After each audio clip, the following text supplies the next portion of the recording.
jenis-jenis murid waktu rehat. Rehat, jom. Jomlah rehat. Aku nak buat kerja sekolah sambil makan biskut. Kau rehat dengan dia je lah. Weh, kau nak rehat tak dengan aku? Jom pergi rehat. Asyik buat kerja je. Kita kenalah cas naga. Makan apa? Macam biasalah, nasi lemak dengan ayam goreng. Kau pula makan apa? Koko tabur je. Oh, kaya boleh lah.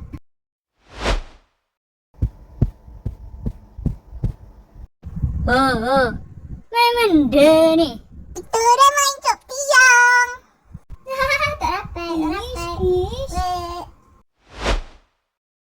Banyaknya dia dah pinjam.